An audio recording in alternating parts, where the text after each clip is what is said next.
Well, in the last half an hour, the UN's Human Rights Council's adopted a resolution calling for Israel to be held accountable for possible war crimes committed in Gaza. 28 countries voted in favour of the motion, 6 voted against. Let's bring in our Middle East correspondent Alistair Bunkle, who joins me from Tel Aviv. Ali, if we start with aid and the comments there from Secretary Blinken following the phone call between Biden and Netanyahu, is this a watershed moment, do we think, particularly with the Israeli border crossing potentially now being open? And does it come after overwhelming pressure from the US on Israel? Yeah, I think so. And I think it comes with the acknowledgement from the Israelis that what happened on Monday night when they killed 7 workers for World Central Kitchen was an almighty mistake, and they have no real answer to it. It was a mistake. It shouldn't have happened. And the international community, particularly the Americans, the British, the Australians, others who had nationals involved, made it very clear that this should not have happened, and that they've lost their patience. Their patience has run out with the Israelis. The US behind the scenes and more increasingly publicly have been putting pressure on Israel to get more aid into Gaza, and the Israelis have kept on saying, we are getting enough in. The problem is the Israelis have been the lone voice. Nobody else has agreed with them, whether that's international governments, whether it's aid organisations, whether it's journalists reporting from the ground.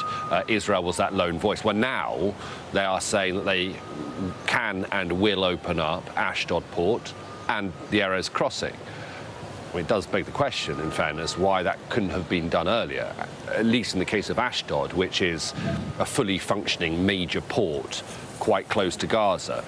Erez crossing is a slightly different prospect, simply because it was taken over by Hamas terrorists on October 7th and largely destroyed, but you know they will find a way of opening it. And in short, the reason it's important is twofold. One, you can get a lot of aid into Ashdod port, and secondly, you can drive it a pretty short distance through Erez into northern Gaza, and that is where the aid is needed the most.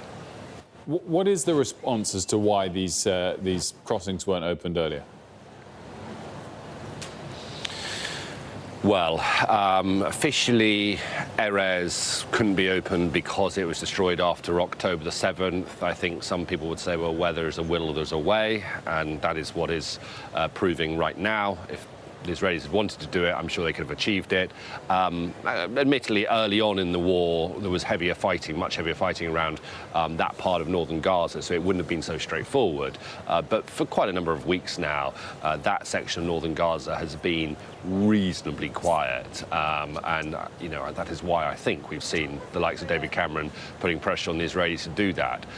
As for Ashdod port, which has been, you know, which functions day in, day out, I think probably there is an element of politics in Israel, quite frankly. I think there might be an element of the more extreme ends of the Israeli government not wanting to give approval for that to happen. I don't mean necessarily the Prime Minister, but other sort of factions within his coalition.